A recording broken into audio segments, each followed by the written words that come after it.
This is such a big thing, right? I want to turn this around and talk a little bit about Steve. Yeah, sports is for everyone. It's the common language between all the people. Survive the ups and downs of it if you don't have a passion. And hello and welcome to In the Game, Qatar's first sports podcast. I'm your host, Steve Mackey, and I can't wait to introduce to you some amazing individuals. The podcast is all about the story, our guest story, the highs, the lows, the laughter, the tears. We want to learn what it's like to walk in their shoes, to get an insight into what it takes to overcome those challenges and how to create what is their success story. I'm a Sterling fan. I think he does a fantastic job, and it was definitely a penalty.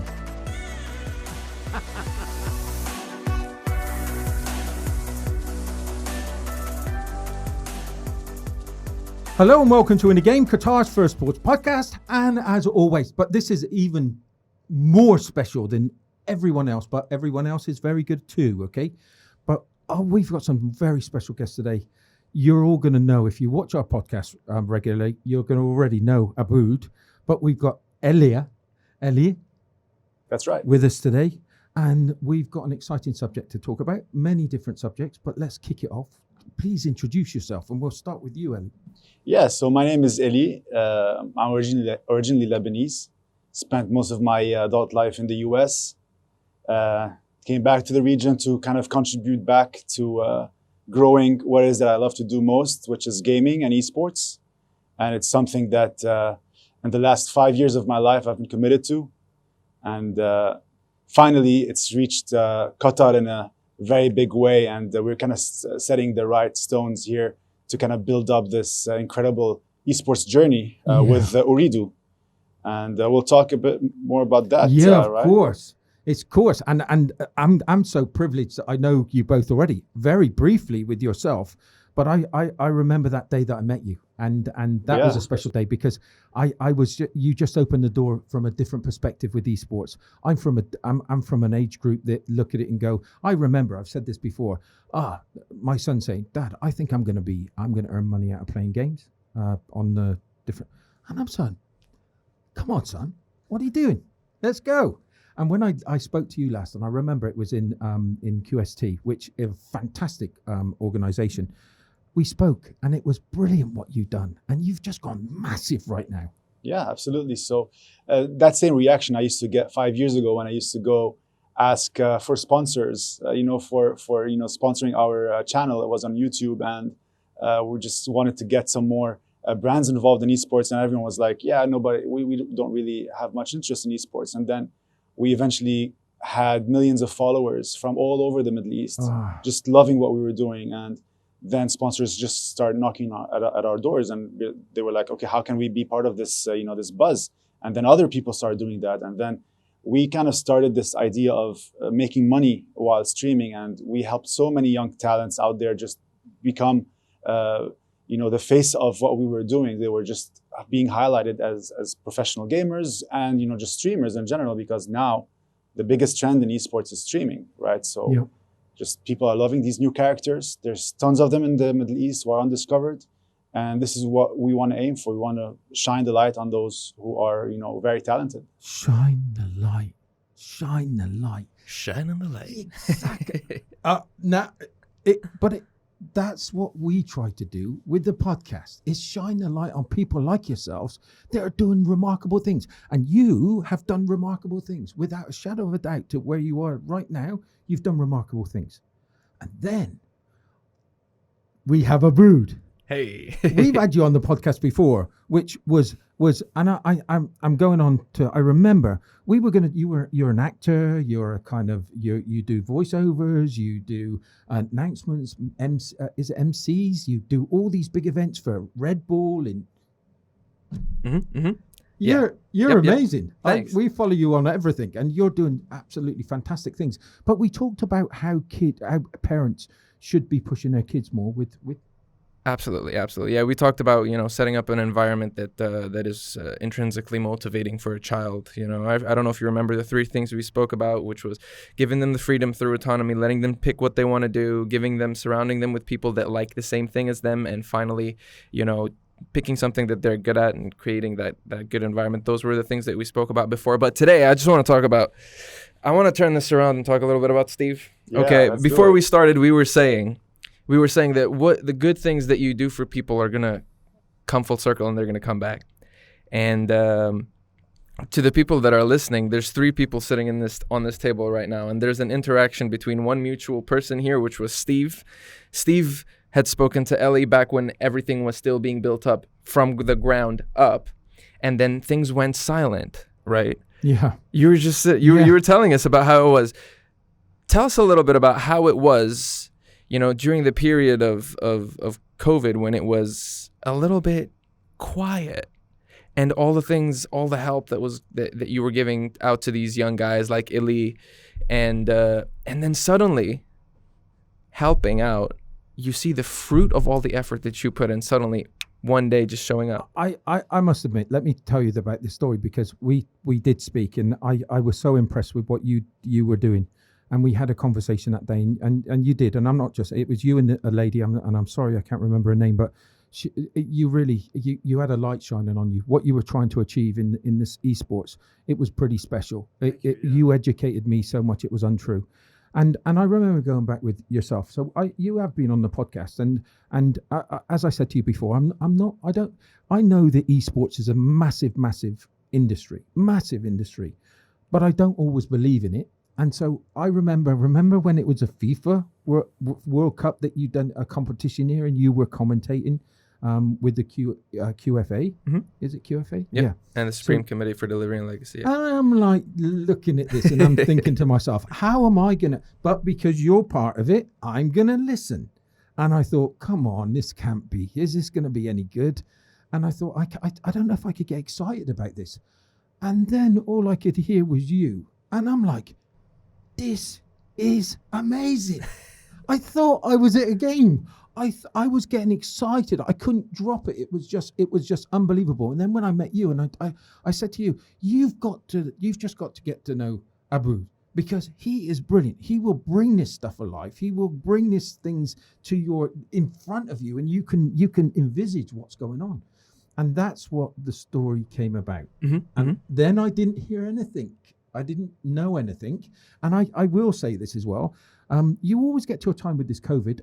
I've been 18 months away from my family back in the UK. And the podcast has kept me sane, because I listen to other people's stories. And when you're listening to other people's stories, you don't worry too much about your own, right? So that was what I've been doing. But I always kind of question. I always try and ask what direction I should be going in. And I always ask for help from divine intervention. And I remember I was feeling a little low. I was feeling, and then all of a sudden I get this picture message coming through, and it's you two. Yeah. Landing one of the biggest jobs in esports. And you said it wouldn't have happened if you didn't put us together. And I did have a lump in my throat. I had a tear. I was fighting a tear back, and I'm going, thank you. And it wasn't so much your story, but it was the message also. It was a message to look up and say, you've just got to keep on going. You never know when those things are going to come to fruition. And it's knowing both of you, it's just an absolute privilege. And I'm getting excited more than I normally do. But you guys have done something really special. How you did it, and we're going to come on to that now. So tell me, when I gave you, what was your conversation with Abood when you first started talking with him? I'll go back a bit before that. So during that same tournament that was happening with QFA, right? It was at the Mall of Qatar. Mm-hmm. And I went with my partner, Christina. Okay. Remember the young lady who you met? Yeah. We let's go check it out. Let's see what's going on. And then when we went there, we realized it was an online thing, but they were streaming it on the actual screens that was in the kind of in the center where it's around all the restaurants. Yep. And we just sat there, we had our dinner, and then we saw Abood. And I was like, this guy is very talented. And, I've been in the industry before. I know when someone is natural and enjoys what he's doing. I was like, I got to work with this guy. And luckily enough, I met you, Steve. And when we were having this conversation, we brought up this tournament that happened. And you told me about Abood and his funky hair. And I was like, that's the guy I was looking for. And I couldn't, at the time, I was new in Qatar, and I wasn't really familiar with the local and the diverse talent pool that we have here. And then I remember you telling me, send me an email and I'll introduce you guys together. And then you did that, precisely that. We sent you an email and you were very excited that day that, oh, you guys should do something together. Abood's fantastic. And at that time, I reached out to Abood, and we had several tournaments that were supposed to happen last year. But because of COVID, everything had to be pushed and delayed. And then when, in parallel, we were working on this, with Ooredoo on building, establishing Ooredoo as a major brand that supports esports. And I think we'll talk about that now. And it was phenomenal. And I just felt that Abood needs to be, part of it, because I feel his passion for sports, and it's just very natural for him to do this.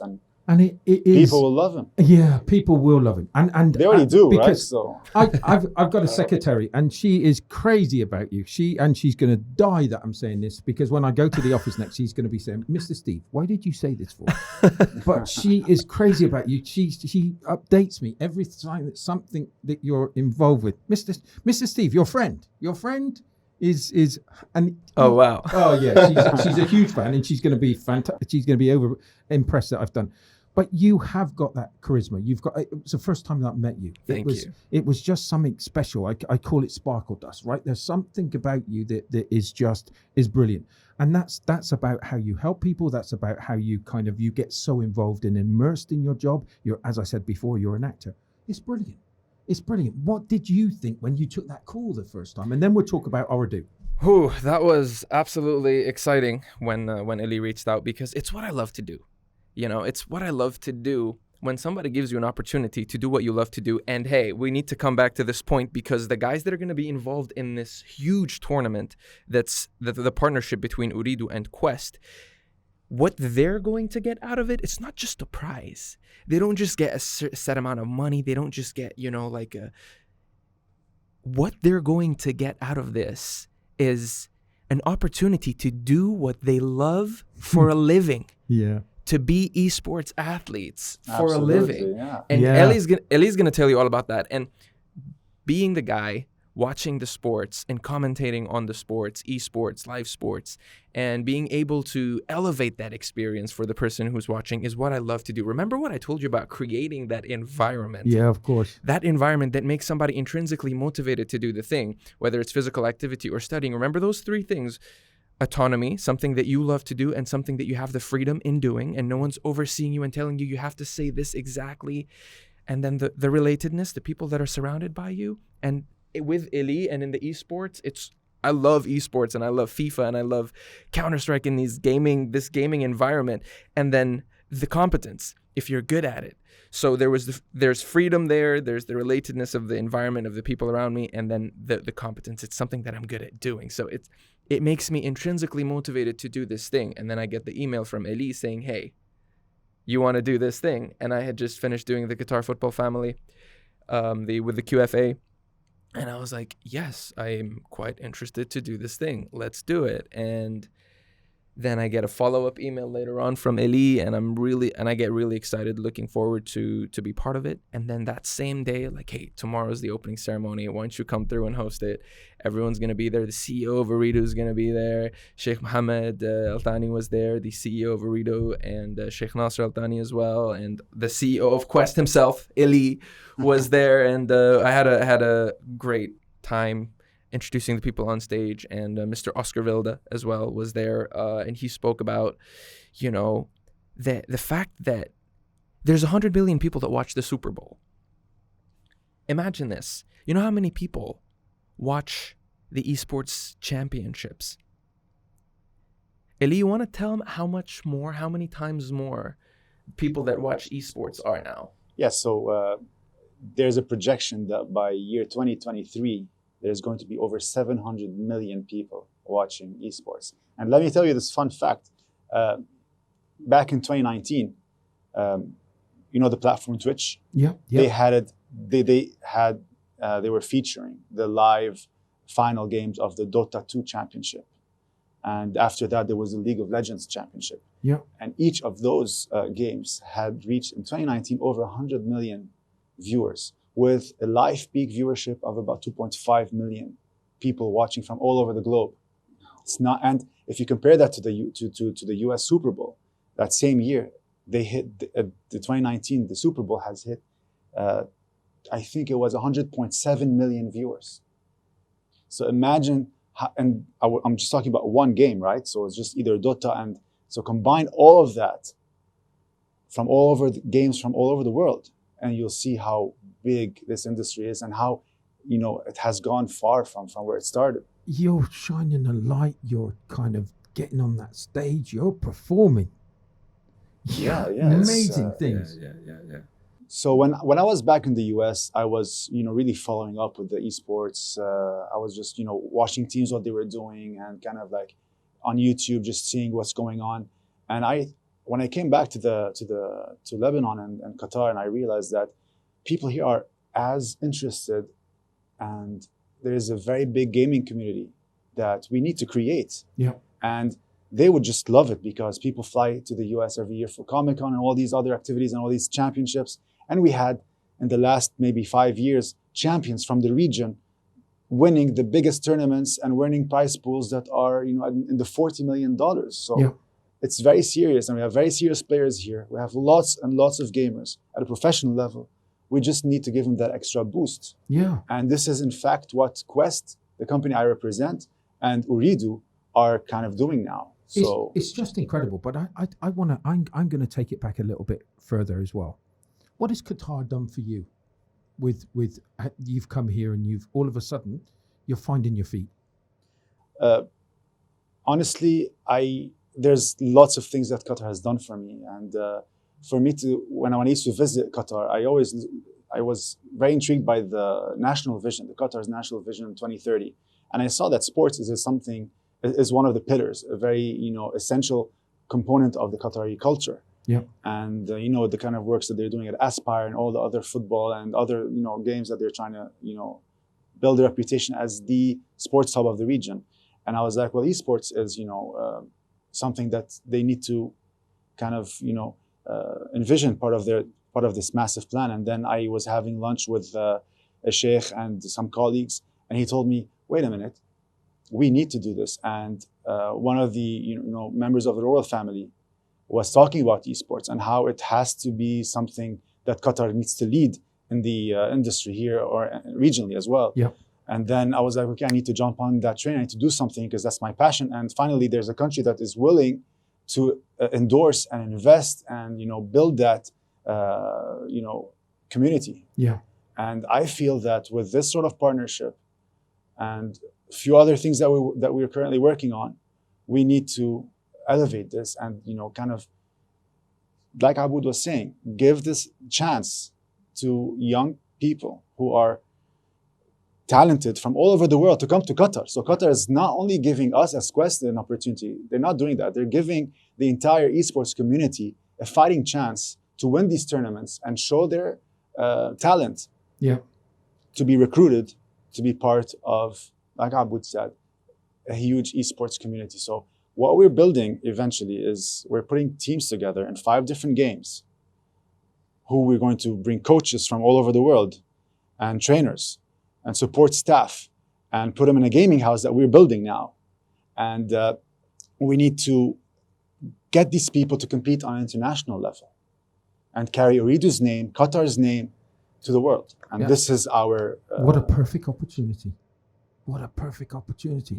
But that's what Qatar does, right? It's kind of special that way. It's kind of, there's so many different institutions that are trying to help and trying to support. And that's how we met. We met at QST, which is another one of those institutions that are doing phenomenal. With yourself, you're heavily involved with the sports industry. You always have been. Mm-hmm. This must be, it's just a dream come true. It's got to be. Yeah, it's exciting. It's exciting. It's one of these moments when you're doing something and you're like, this is what I want to do. This is my purpose. This is what I want to do. It's like being out there in the football pitch in Khalifa Stadium and announcing, the PSG players to come out. That was one of these moments as well. Yeah, I remember talking about this. Yeah. Yeah. So this is also one of these. It's going to be pretty awesome.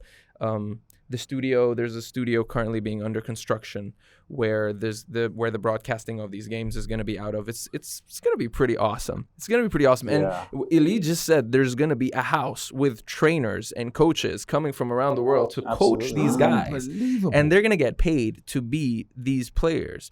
And just to let you know, there's this image. This is what Mr. Oscar Vilda spoke about as well, right? Yeah. These esports players aren't just lazy guys that are sitting down the whole time and playing. They have to physically train.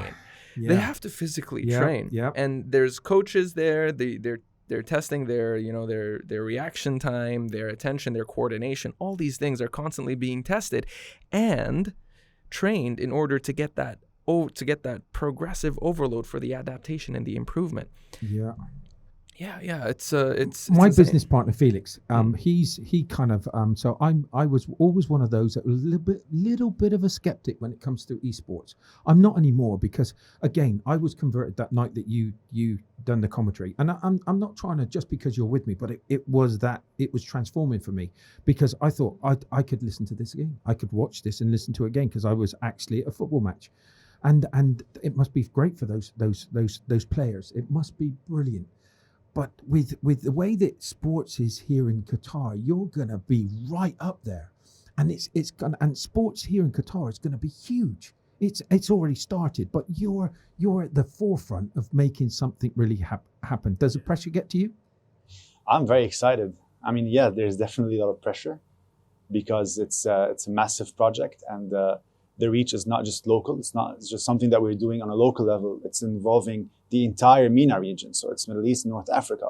So as Abood was saying, so this project is a multi-phase project. So in the first phase, which is starting in September, we're going to be hosting a series of 5 online tournaments.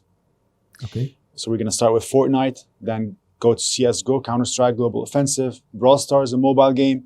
Then we have Dota 2, and we're going to end up with FIFA.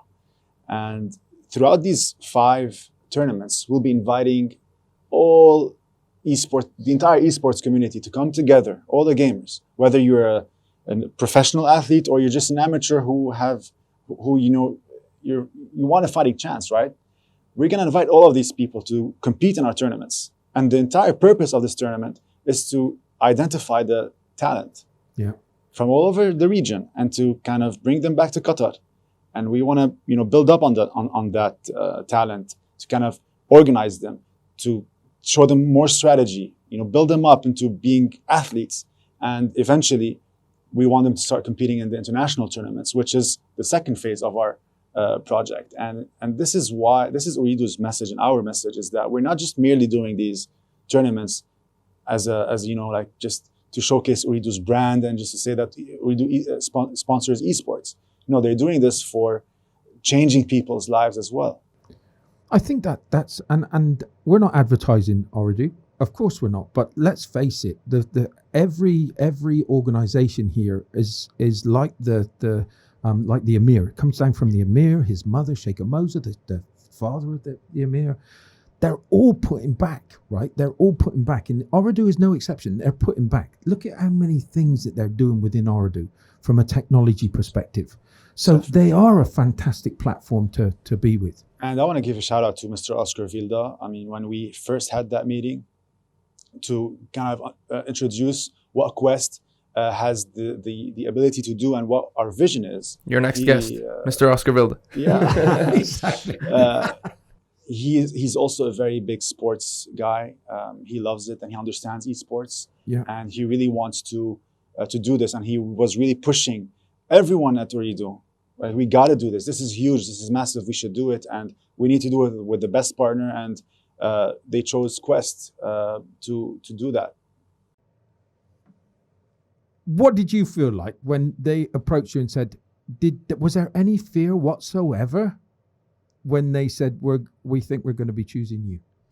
Yeah, honestly, that was a very, very stressful moment when we had to go through the entire tender process and the entire, bidding and all that stuff because it was a big project. So there were lots of people, and Ooredoo obviously had to choose the best technically and commercially. So there was a lot of back and forth, and there were other big organizations who were also giving their input. But at the end of the day, they wanted to go with the people who know that they can execute, who's done it before. So in my previous company with my partners who are currently here with me in Qatar, we trained 2 young individuals who are now each worth at least $10 million in the esports, and they're barely 25 years old. And we trained them in League of Legends and Dota 2. And we had a team of 10 players, and we kind of went through this, and we didn't have the support that Ooredoo is now giving us. So at this bigger level and this bigger scope, we can deliver a lot more. And this is exactly why, as you said, we're not doing a promotion for Ooredoo, but they just are the main vehicle to get. But let's talk about startups. You're both a startup. You've come together and you're startups. How important is it to have the team, the support? I mean, the team is the backbone of every company. If you have the right team, it's these days it's no longer a one-man job, right? Or just one guy who's doing everything. You cannot survive in this world because things are changing very fast. You need a very talented team with you, and this is exactly what we're doing. We're recruiting the best of the best people, just to make sure that there's no issue and that they are here to they're strong believers in what they do. They love, they're passionate about what they do, and they just want to see this grow. They must be really excited at the moment. Yeah, and when I had the first call with Abood, and he, with no hesitation and all humbleness, he was like, I'd love to do this. I want to be part of this. And let's just do it. When I did this, when I made the introduction, I was seeing all the stuff. You were in Mad Max films, right? You were dressed up in all that, and you were doing films, you were doing programs, and I thought, am I just going to be bothering Abood? Am I just is he busy enough already? I was that picture, and I keep on coming back to that picture. That picture was magnificent for me. To see you both connecting with so when's the accommodation going to be done, and when's this we've got the at the Qatar Festival City. Mm-hmm. How is it going to be that size, your venue where you're going to do these events? Yeah, it's gonna be a bit different. So that facility you're talking about is mainly for competitive gaming. So it's a venue where they host these tournaments. Okay. Like what in the esports we call them LAN tournaments. So okay. It's on-ground tournament. So we will not be doing that. What we're building is an esports academy. Yeah. So it's like a team. You're going to be the manager. Yes. So for every single team, we're going to have a separate room, a training room, where they go in and they spend most of their time playing the games, streaming online to kind of build up their popularity and kind of tell the esports world, these are the tricks for this game, this is what I do, and kind of give these little perks and these advice for their following base. And we're also going to be partnering with several gyms in the country because as Abood was saying, it's very important to maintain a certain physical fitness, because you're there spending 10 hours a day. You're gonna have a sore neck, you're gonna have you need concentration. Yeah. You need your muscles, especially when you go on these international tournaments where you gotta play for long hours in the middle of the night. You need to be very well prepared, and your body needs to support you. I lost track earlier because I was talking about my business partner, and he brought me back all the stats where it was for esports, and the they're top athletes, and I couldn't believe this because I was always a little bit skeptical, but he brought some stats back. They are absolute fitness. They're into fitness. They've got to be, otherwise they're not going to perform. Definitely. Yeah. Dear me. And this is the image that we want to change, because lots of parents who don't support their kids might be an obstacle for them, shining. I'll just give you an example. Maybe a couple of years back, there was a Fortnite tournament, and there were 2 people who won it. There was an 8-year-old, and there was 12-year-old and a 16-year-old. And they had won over 2 million pounds. And that young guy paid the mortgage. He just completely closed the mortgage, and he just had his mom to raise him. She was a single mom who believed in what her kid is able to do. He went in, he competed in Fortnite, and he won the tournament. And he won $2 million at age 12 years old. So just imagine the level of had she told him, just get away from that game, focus on your school, it would have been a different life for the both of them. Right? Oh my word! Do you feel that pressure on your shoulders now? Is it kind of, there's a lot resting on your shoulders, right? Because you're going to create role models, And exactly what you said for those young kids, for those not just to play the games, it's actually you've got to be fit. You've got to go out and do something. Yeah, we want to promote esports as a career. Yeah. For aspiring athletes who never had that fighting chance. So this is the sort of thing that we want to do. Oh, I'm so pleased for you. And Ooredoo is a great person to be working with on this, right? And you've got the support from there was a lot of people in the marketplace, right? There's a lot of people that's doing esports in or Sure, worse, yeah. they seem to be on Yeah, the surface. But you've actually come from, you're like the horse that starts right at the back and it comes through and it's flashed past the winning post. I'm so proud of you. I remember the conversation, but you've done incredibly well. How quickly do you think this is going to take off?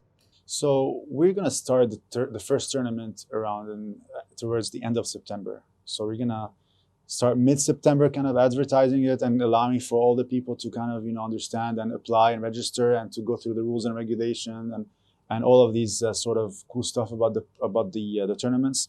And we're hoping to kick off mid-September, the first fortnight tournament. And then every tournament is going to last for a month in total.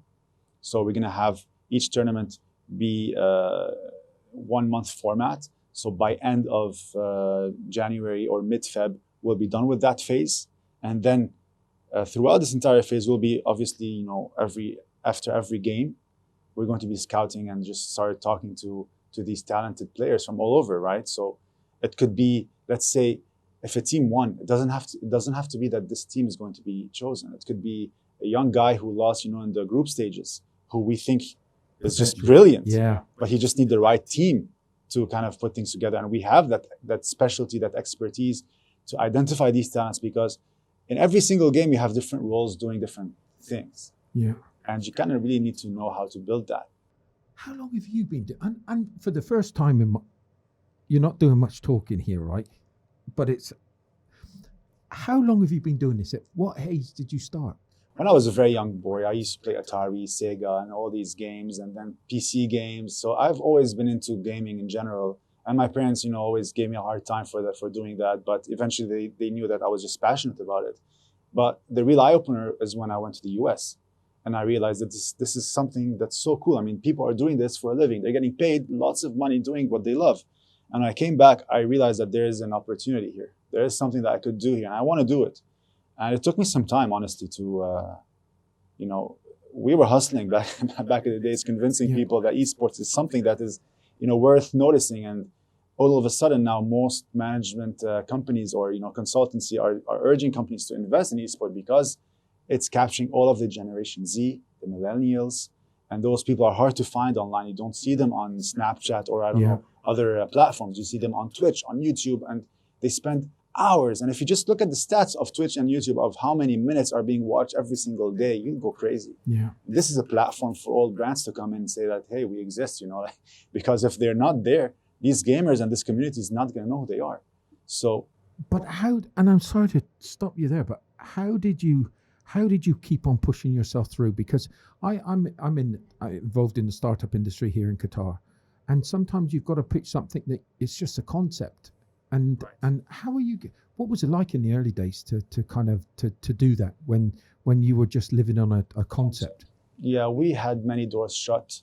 We had every time we would bring this up, they'll be like, "Yeah, that's not something that we want to invest in. We'd rather spend that money, supporting, I don't know, traditional sports activities or just traditional marketing." Yeah. And then when they realized that when we built our channel ourselves, we put in all the money that we had because we had other jobs and we were doing this as an extra thing on the side. We kind of started doing our tournaments. We kind of got a studio, put together a caster speaking Arabic. That was like back then. Yeah. And we had all these cool people. We had lots of support from gamers. So all the gamers used to promote us. Back before it was even like, streaming was popular at the time. They would just fly into Beirut, to Lebanon, just to come in and, support us from Jordan, from all over the area. And once we had that traction, and Steve, it's very important to just enjoy and love what you do. Because when you do it, you forget about the times that you did, or the hard hours that you spend doing it. Yeah.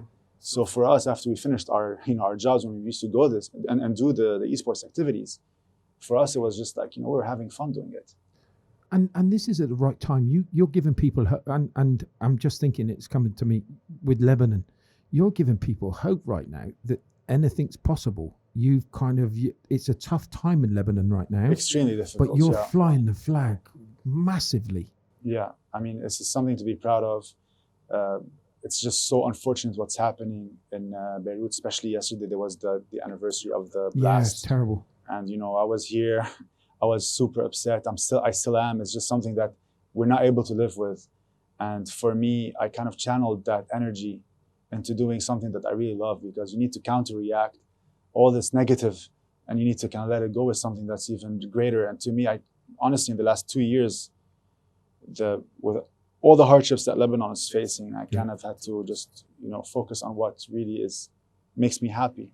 But it's the way you can help best, because I'm sure that there's going to be a lot of talent coming out of Lebanon. I know that one thing. Yeah. I know one thing that we're doing at the moment. We're very close to employing 3 people, and we've gone to. What we did was we just went to the 2 universities, the American Lebanese one in Beirut, and there's another one. And we've seen we've spoken to on Zoom some amazing talent, and we're going to do some remote learning.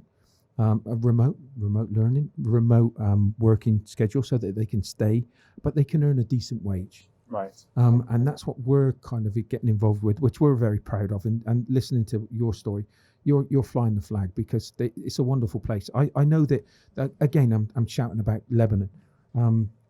I remember that I always thought that Jordan was a wonderful place. I thought the scenery, Petra, Aqaba, I thought was beautiful. But every time, there was a couple of times that I spoke with Jordanians, and they said, hey, listen, there's a beautiful country, more better than our country, and that's Lebanon. And I lived in Cyprus for 2 years, and it was always something that I did miss, that I didn't ever go. It was a 20-minute plane ride. Exactly. Right? So congratulations with what you're doing, and keep flying that flag. Thank you. Abood, you haven't done much talking here. Well, I got Mr. Elie here with me, and I told him today you're going to be doing all the talking, because the main thing we're here to talk about today is esports. Esports. Yep. Esports. But and this is exactly, you're going to do some voiceovers for it. He loves doing that stuff. He loves doing that stuff. I love listening to it. Yeah, me too. I Me get too. excited Every time. Like I've said to everybody, the thing that what I said to everybody, you're wait until Abood comes in. He's got this great voice. Oh, great and he voice. can just good do everything looking, about it. Good looking. You want to? It's one of those people you want to. Thanks, guys. You're just so good. And, Thank you. And your hair. You know what's really made me happy is that it must be terrible with the humidity. Oh, this makes you happy? Exactly. It makes you happy? You're a good looking guy. You're kind of. Oh, I'm struggling with the humidity right now. Exactly. Yeah. Not really liking it. I got to put it up sometimes. I like it. It's because you're a smooth dude. And you're even, it's like, I love the fluidness of you. I know that people don't realize how difficult it is to keep speaking and not to mess up. Sometimes you lose track, but you're just on it all the time. All the time you're on it. Yeah. You're watching what's happening. You're excited. You're part of it. It's hard to commentate and talk about something that you don't actually like. I grew up playing FIFA since I had FIFA 98 on my computer when my computer didn't have any games on it. I don't know if you ever played FIFA 98, but you click on it and it goes like EA Sports. It's in the game. And then you hear the music in the background and you're playing. And then, PlayStation 1 came out and you wanted to get that. You were playing Winning 11. And then it was Konami Sports. And then after that, you went to, Pro Evolution Soccer and then back to FIFA again. And you were just hanging out. If somebody had a TV in their house with a PlayStation and 2 joysticks, and you were allowed to go and hang out at their majlis or their house or whatever it was, this is what everybody wanted to do. Yeah, this was the thing to do. In the US, I had lots of friends who were Latin Americans, and they're super passionate about FIFA and are just playing FIFA all the time. So we used to have these small tournaments on weekends where we used to get together and just play 2v2 and then play 1-on-1, and then there were 50 people just coming in signing up, and I was like, this is so much fun. Yes. And just as if you're just watching a normal game. You choose your team, and the people who like the team will choose you because you represent that team, and it's the same kind of hype and competitiveness that you get from an actual soccer player. Exactly. Especially when you play that, you know how to play the game, and then and when you get scored a goal or you score a goal, you just go crazy. Yeah. It's just phenomenal. It's just awesome. It's incredible because there's this the excitement that there is a game going on, some sort of competition. Yeah. Whether it's real sports, you're watching real sports. Real sports is competition, and there's uncertainty. You don't know who's gonna win. Yeah. You don't know if the score is gonna stay 1-0. You don't know if this guy's gonna beat this guy. You kind of know they're both on the same level, and so you're excited to see who's gonna win. All three of us are sitting in the living room. Steve is playing against Elie, and the score is 1-0 by the end of the last match. Elie scores 2 goals. Oh, he's made a big comeback! Wow! And now Steve, who just beat Elie beat me. Now I have to play against Steve, and so you're like, oh, let's see how that works out. Dear. So you're just excited to see what happens. Just imagine that. What you just said. Imagine it with a stake of let's say $10 million prize pool, and over a few million people watching you, and entire countries supporting you. Just imagine that level. And this is actually happening all over the world, right? And if you think about it, they're just kids. They're people who are 16 to 25, just competing and having all the stress and all these projectors and actual live viewership. That's just the spotlight is on you, right? Yeah. They need to learn how to do this, and it's not easy.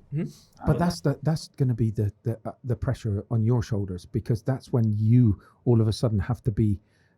You've got to keep on pushing that company forward, but you've got to empathize with what they're going through, and it's extremely important to stay true to gamers. 100%. Oh, of course. 100%. You can't fake it. They will know when you're faking Oh, it. You just of can't course. do it with them. It's just something. Because I kind of, with me, I remember the computer I used to play games on, Dragon 32, and it was, where to kind of put the tape recorder in. Yeah. That was the games that we played on when I was that age. And I remember going through all those, and I did used to like playing games and those type of things until I wasn't competitive anymore. And as soon as I wasn't competitive anymore and I couldn't work out all these buttons and things I had to keep on pressing, I had to step back and say, enough's enough. I've got to stand back and watch. And that's where you got me back into it, was with that commentary. And that's what I love about this partnership that you've got. I know the people you've got in your team. We've spoke about them before. Now you've got this excitement level that you're going to take it to a brand new level. It's out there already, but you've got something you're going to grow, something special here. It's exciting. Yeah, for sure. It's exciting. For sure. And just for people that's thinking about going into startups, what would be your advice with your journey and to where it's still early days, but you've got something that you're the stage that you've got. What is the advice to give to people right now? They just need to be consistent. They need to, for startups, you have to just, even when the door gets shut to your face many times, you got to stand up on your feet. And if it's something that you believe in, don't take no for an answer. Just keep on working and keep proving people wrong. And eventually someone's going to recognize that. And they're going to be like, okay, you have the personality, you know how to, you know what you want, you know how to take this direction. And honestly, they just got to do it themselves. I mean, in the startup world, just think about how many thousands of companies are trying to make it happen. Yeah. And the success rate is usually very small. And it's just those people who are, don't stop. They just work very hard. And Did you ever think about stopping? Did you ever say, I think I've had enough? I did, actually. And at some point I got really, focused on my career and my job. I had to start providing, and I just had to kind of make a life for myself. And I was just like, it's just still premature, the esports in this area, so maybe I should stop doing that for a while. And I did. I stopped for like maybe a year. And then I realized that, no, this is not what I want to do. I need to go back and doing that thing that made me happy, that I'm passionate about, because my output just, went a lot higher. Yeah. And this is what drove me. I was just like, I had to be persistent. I had to be consistent. I had to keep on grinding and keep on trying to do what I love and trying to make a way for it to work, because not everything that you love has money at the end of the day, because investors are going to look to make money at the end of the day. Yeah. I mean, you're happy, but for them, happiness is just seeing more, a larger bank account. And this is, you really have to be smart about these things, and you should always ask for help. Good one. Yeah. Good one. Just like how I asked you for help. Yeah. Remember, and you kind of sort of put us together. But that's what I like about this. Is why I'm feeling those tingles. It's because that you've done something real special, and it is something that's going to grow. I hope so. And I am absolutely privileged to have had you both here today. And I've got one special thing for you to do today, okay? Sure. And that's sign us off. All right, ladies and gentlemen, we were here with Steve, Elie, and Abood. Signing off. This is Abood. He's brilliant. Anyway, so good. I'm so glad that you came, and I do appreciate you coming in. I know that your time's really precious, but it was a privilege having you today. I've thoroughly enjoyed it. I think that it's kind of flew by. It always flies by. I'm just privileged. And thank you so much for having us, Steve. Really, it's thank you. When I got the call, I was like, I'm happy to do this. I'm always happy to do this, and whatever we can, just keep collaborating for the future. Please. And don't you need to be giving some of those athletes over, okay? The athletes. Sure. I'll tell you, are you dealing with the guy from PSG? He also plays for PSG. He's a friend. He's just ended his contract now, and he's getting ready for some new projects coming up. And he's an actual professional football player as well. So I think he just signed with Ahli in the Qatar in the QNB Stars, the Qatar Stars League. He's playing in the first league now with Al Ahli. Abood, I'm counting on you. I've been trying to get this guy for I don't know how Ahmed long. Mghasib, you're probably going to be watching this or listening to this. Mr. Steve is kindly requesting you to come on the podcast. I've spoken with him before, and it would be brilliant to have him تكفى يا on أخي. the show. تعال البودكاست. Good on you. Everybody, thanks for listening today. It was a fantastic show. I told you at the beginning it was going to be special, and it was. These guys are absolutely fantastic, and they're doing some massive things with esports here in Qatar, and you are going to see them all over the globe. Everybody, thanks for listening today. It's been an absolute pleasure. Shout out to Mataz Bersham for the gold, and Faris for the gold, and Abdurrahman Samba for going out there representing Qatar. Olympics! Yes. Isn't he brilliant? Thank you so much for listening. Thank you, guys. Thank you. Here at In The Game, we are so proud to be associated with Incubate. Incubate is a startup hub which offers businesses and entrepreneurs a complete set of services and tools to get their businesses up and running. You have to get in contact with them if you're a startup in Qatar. They're in Palm Tower on the 29th floor. Everyone, thanks for listening. But please make sure you give us a comment or like us on your favorite podcast app.